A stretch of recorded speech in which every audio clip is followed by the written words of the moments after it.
Surely looks like he's had a nice night, doesn't it? Oh, and she does as well. You're on the telly. Yes, congratulations, you're on the telly. They've had a good night, and so has Rob Cross had a good night. 6-1. He has beaten Johnny Clayton tonight. One of the higher averages we've had of the night. Perhaps surprisingly, the only 100-plus average we've seen is from Dimitri van den Berg. But Rob safely through.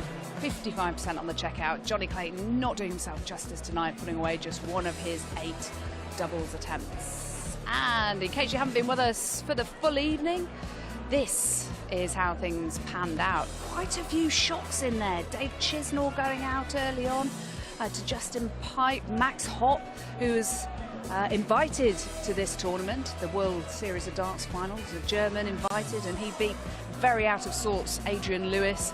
Michael Smith being tonked 6-1. Corey Cadby confident as ever, seeing off Jelle Klaasen. Simon Whitlock safely through against Welshman Mark Webster. Chris Dobie winning 6 legs in a row, coming from 3-0 down against Mensur Suljovic. Wow. And Rob Cross we saw just now. And we can hear from Rob now. He's downstairs with Dan Dawson. Rob, congratulations. Fancy new dart shirt. Same old top quality stuff? Yeah, not too bad. A little bit subdued up there actually earlier on, and Johnny let me in, and I managed to just sort of claw a lead really. The 1-2-1 I think was the Achilles heel, so it was good. You know he's a dangerous player. You just want to establish that lead and just assert yourself in those games. He's a great player. I've played him on the floor, and the finish is what the guy hits. I've got nothing but respect for him. It's pretty much though like everyone we're playing on the floor. They're all brilliant. They're all capable of doing great things at times. So, no, I'm happy to get through that.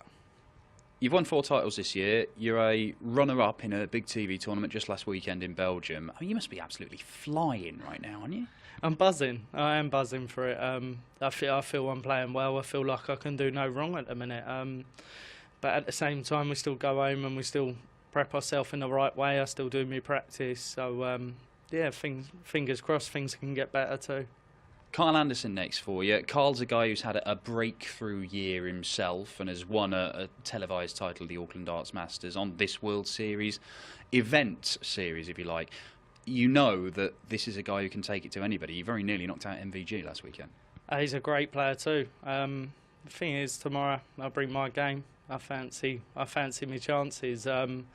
He's a great guy and a great player, so I'll have to tread carefully. I know we've talked a lot about, 18 months ago you're working as an electrician, but where are you actually playing your darts? Were you just playing at home or in local pubs or whatever? Pretty much just local pubs. Used to do a bit of practice at home here and there sometimes when I got time. It was more down a pub. Used to just go down there, have a throw with the boys, and it was a nice night out.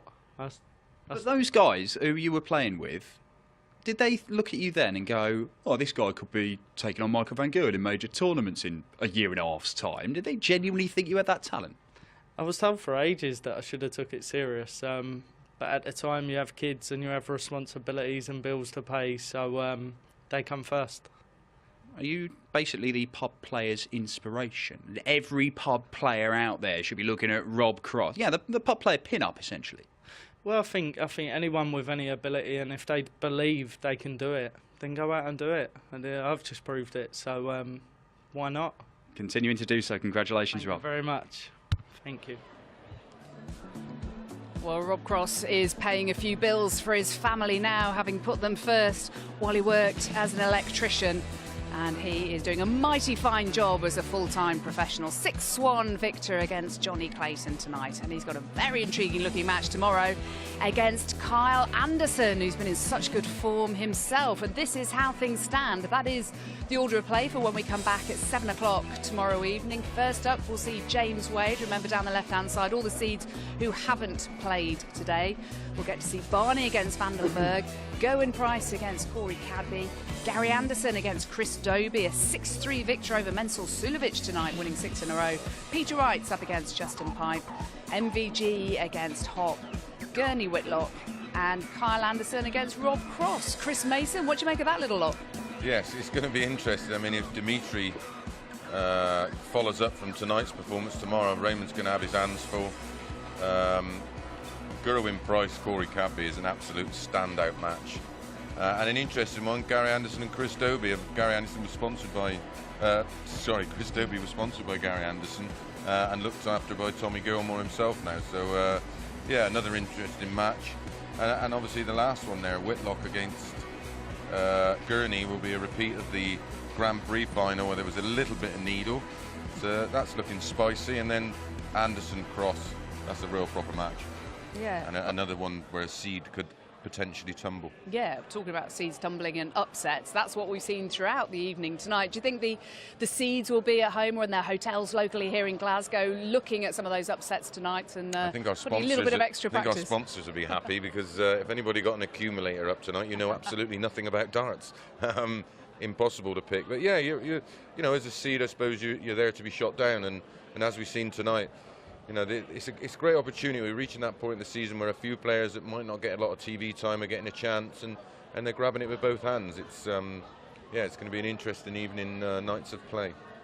Yeah, we've seen plenty of upsets. Well, not so much an upset. Corey Cadby, we know about his talent. Expect him to go on and do big things, and he emerged, of course, as in the youth tournament. But him beating Jelle Klassen 6-3 tonight, talking about some of the needle that you mentioned earlier.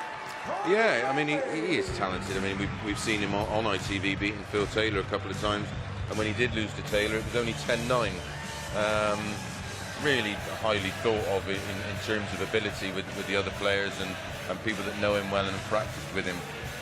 Yeah, so I mean, he's a huge talent. It's just, you know, it's about nurturing that talent. I mean, you couldn't see two different guys in Rob Cross and Corey. I mean, but we don't want robots. You know, snooker suffered for years because it was just like tuning in. We don't want that. We want characters, but you know, it's also finding a nice balance. But you know, I prefer. You know, it's more about their ability.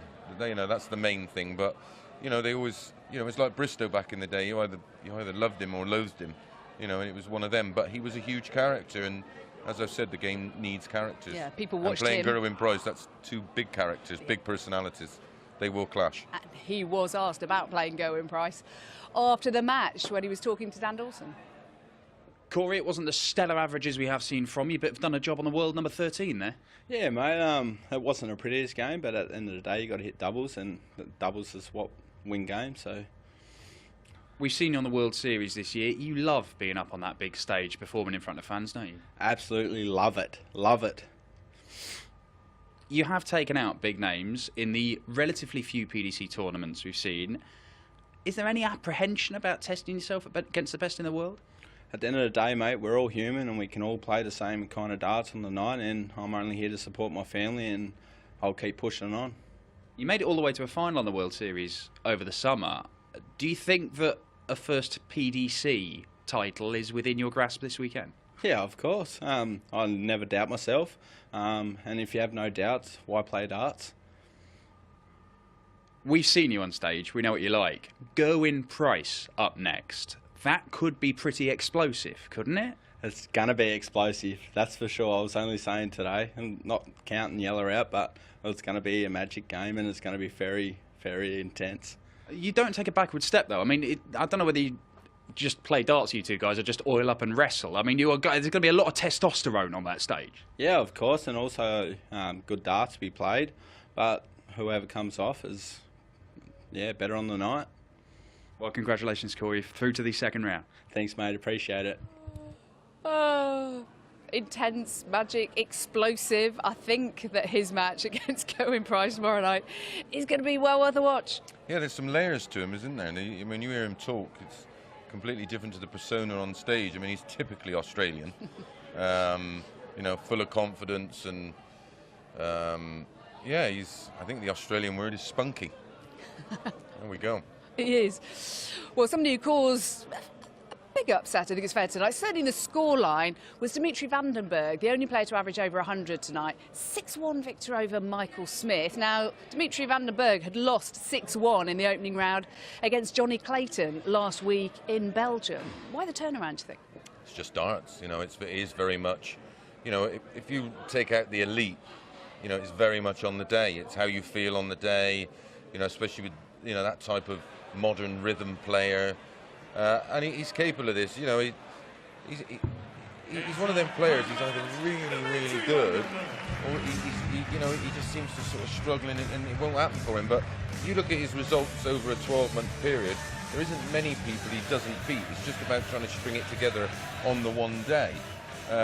He's another one of these kids, the next generation, super talented, lovely kid, quiet, another one that's sort of like a sponge, just wants advice and information.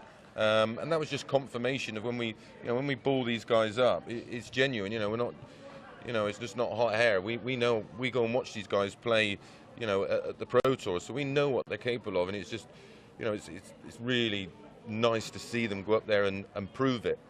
So it's confirmation. Seems like a fun lad, doesn't he, when he He's a comes really on? nice guy. He's a good time kid. Yeah, really nice guy. Dave Chisnall, we know last weekend had problems with his back. He went out early in the European Championship. Tonight, he seemed to have a couple of twinges again. He thought it was going to be okay, and he lost on the decider against Justin Pipe, having had a couple of match starts to win it. Yeah, it looks, early doors it was all about Pipe, and then he came back and it was all about Chisnall, and I thought, well, Justin's going to have another one of them games where he was averaging the best part of 100 throughout the match. It's going to be another one of those ones that's going to get pinched off him, but eventually fell over the line.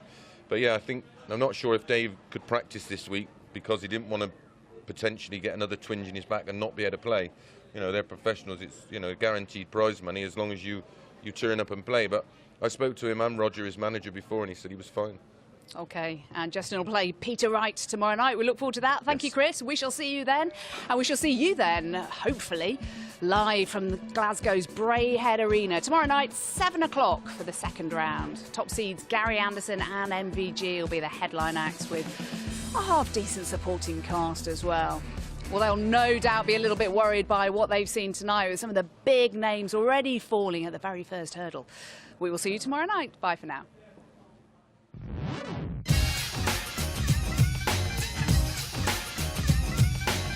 I came here tonight to hear the crowd go boom, shake, shake.